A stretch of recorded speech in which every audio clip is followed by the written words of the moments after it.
Now this the part of basketball talk that I wanted to tell you guys about. This part is about how basketball saved our lives. It started with me at Barber Middle School. See, I'm at my middle school. My middle school coach was Mr. Green. Mr. Green, he started with the discipline part with basketball. Like I said, I grew up without a father, so a lot of this stuff I'm telling you guys, and the reason why I'm doing basketball talk, because it did save a lot of us. Basketball, this thing here, it wasn't just basketball. It was like our father, it was our counselor, it was our friend, and it introduced us to guys that was over us in life, like Mr. Green from Barber Middle School. He was a disciplinary, he was like a father, he kept us in class. The list can go on and on and on, but this thing here, man, in middle school, it started my journey. And with that being said, on to the next. I'm gonna gradually get everybody to do theirs and tell why basketball saved their life, but this is where it started at, Barber Middle School. I was a Barber bullet. If y'all remember the names of y'all middle school, put that on there too. But I actually was a Barber bullet from 6th grade to 8th grade at Barber Middle School. And there you have it.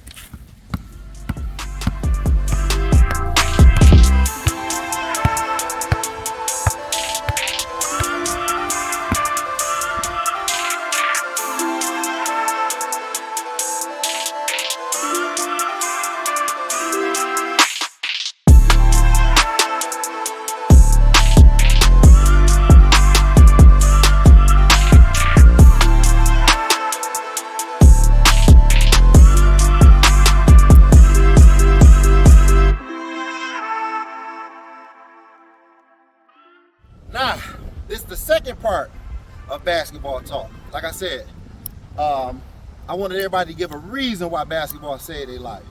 And I'm giving mine. I'm taking y'all on a little journey. It ain't long, but it's a little journey I went through. Now, as you see, I graduated from Barber Middle School, and then I graduated in the hoop gang. So in the hoop gang, I graduated to our park, which is Pingree Park, where I'm at now.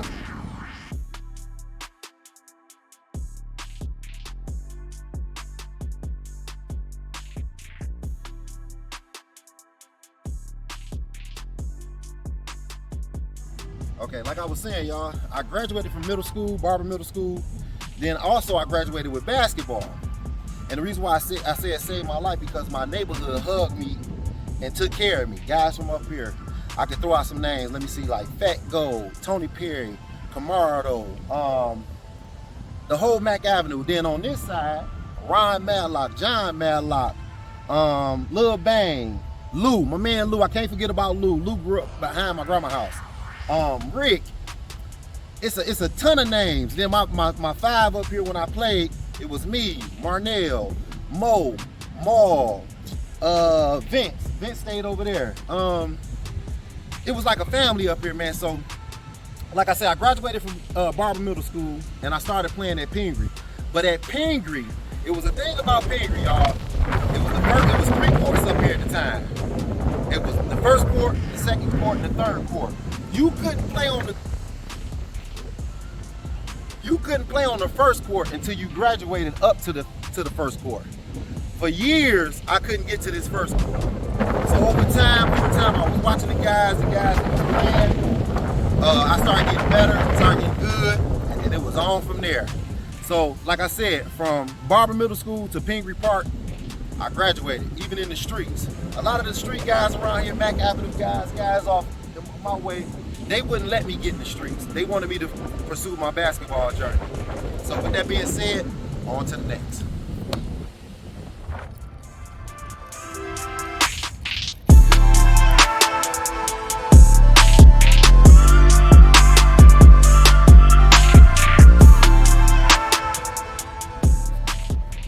Third chapter.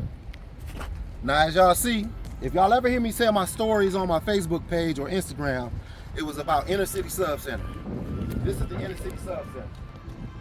After I graduated from Barber, I was introduced to the Pingree Park. Then I started playing for the Inner City Sub Center. The Inner City Sub Center is one of the centers that was in the heart of my the East Side, and it was like the main center for kids. He used to give us free lunches. We used to come up here and learn karate. We did our prayer up here. We did a whole bunch of stuff. Now, I'm gonna give a shout out to the guy who ran this place when I was there. His name was Paul Taylor. Paul Taylor was another father away from home. Like I said, I grew up without my dad. My granddaddy died when I was younger, so the journey I'm taking y'all on is the guys that kept me intact growing up. This is one of the guys, Paul Taylor from the Inner City Sub Center. Then, the lovely part about the Inner City Sub Center, Paul started a basketball team. We was, what was the name of us? The Running Rebels. We was the Running Rebels for the Inner City Sub Center. On top of that, he had us playing all the churches on the east side. We played all the centers. We played the 4-H Center.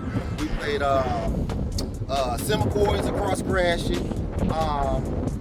Every Saturday, he made sure we had a game. And not only that, we played at Mount Calvary Church, which I'm gonna get into that next. But the Inner City Sub Center was like a home away from home. We didn't have to worry about stuff up here, man. He made it like a safe haven for the guys in the neighborhood. Not only that, man, Paul, he's a main guy in this neighborhood because all the tough guys, the drug dealers, everybody in this neighborhood loved Paul and they was listening to Paul. And he kept the community together.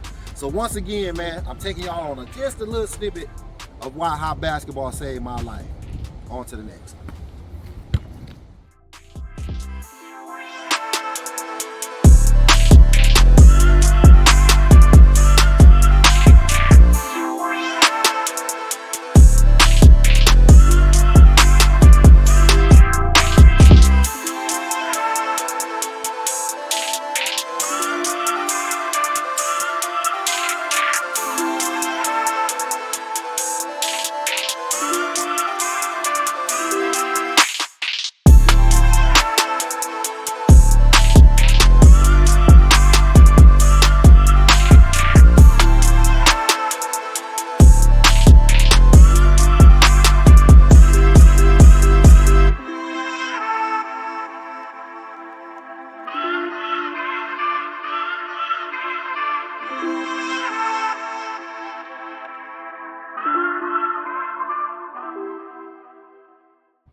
Now before y'all, I'm taking y'all on a little journey of John and how basketball saved my life.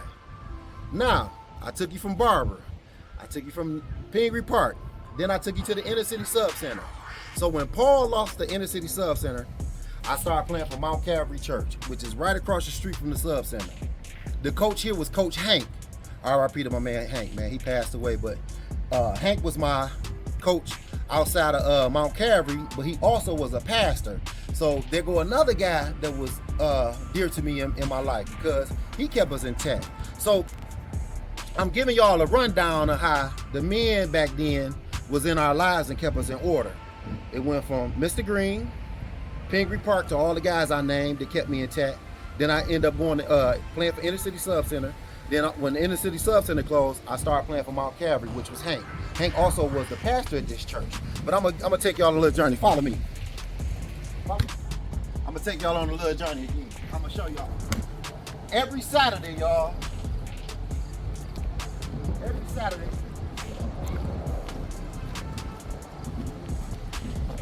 We used to have to enter the gym. This was the way to the gym.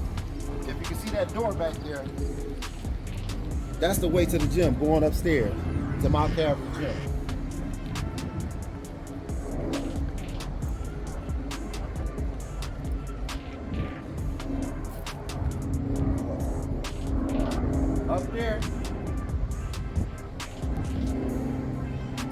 Up there was the gym. The gymnasium is upstairs over the church.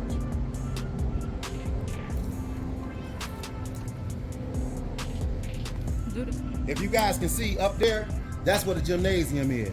It was above the church.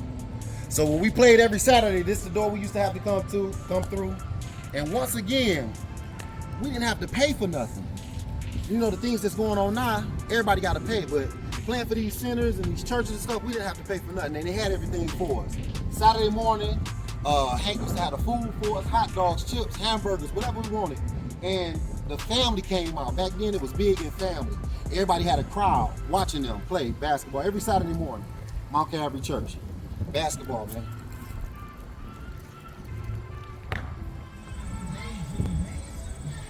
Now y'all, now this is a story y'all probably seen me put on Facebook.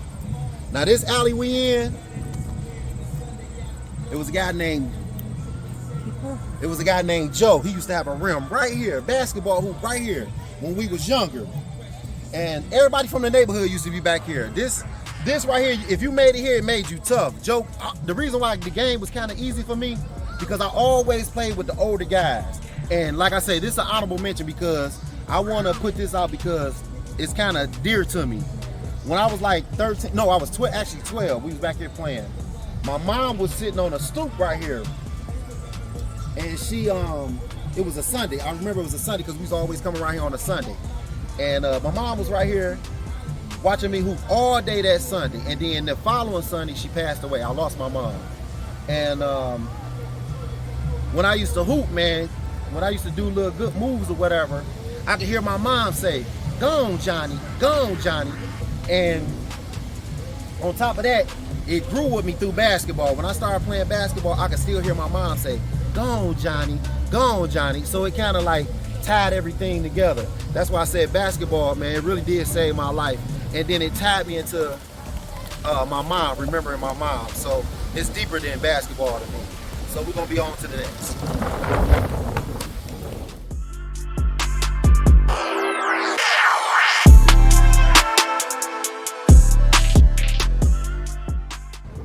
Now, I'm still on the journey, y'all. As you see, I'm up at Kettering. Well, the old Kettering. I graduated in '94. But this is the journey of me making it to high school. Now, I took y'all from the park, the center, the church. Now I'm at my high school. The reason why basketball saved my life. When I got to Kettering 9th grade, we had two coaches. When I say these two guys' name, man, everybody know these two guys are all around. We had a football coach named Bogard, and my basketball coach was Nevels. They was like fathers away from home. Nevels wasn't too much like that, but Bogard, he walked around with a paddle. He kept us in order. He kept everybody off Van Dyke. He kept the games. If you had a problem with a guy, and everybody can contest to this, if you had a problem with a guy, he would let you go one-on-one in the basement. If you had a problem with anybody at the school or all that old gang fight, he didn't buy that. You had a problem with a person, this was like a father. He was like a father to us. If you had a problem with a person, he'd take you in the basement, lock you in the basement with you and just you and that guy. Now all the guys from Kettering know what I'm talking about. Bogard and Nevels. So from the 9th grade to the 12th grade, I played for Kettering. That was my journey for basketball, man. From, like I said, my middle school, my park, the sub center, Mount Calvary. Then I reached to Kettering. Kettering was like the eye opener for basketball because now we got older playing against each other. Played against King, Southeastern, Osborne, you name it, Persian, you name it. I done played against a lot of guys in this city. And what I'm saying is, basketball really saved my life, and it gave me a lot of relationships with guys. But Kettering, woof, if you made it, when they say if you make it in Detroit, you can make it anywhere. If you can make it at Kettering, make it through Kettering, you can make it anywhere. But shout out to Kettering, man. Shout out to Mount Calvary. Shout out to Inner City Sub Center. Shout out to my park, Pingree Park. I always say my park because that was like my family. Pingree Park, and we're going on to the next. I hate I can't get up to Ferris. Ferris is 4 hours away, y'all. That was my second journey. But this here, Kettering, it made me. On to the next.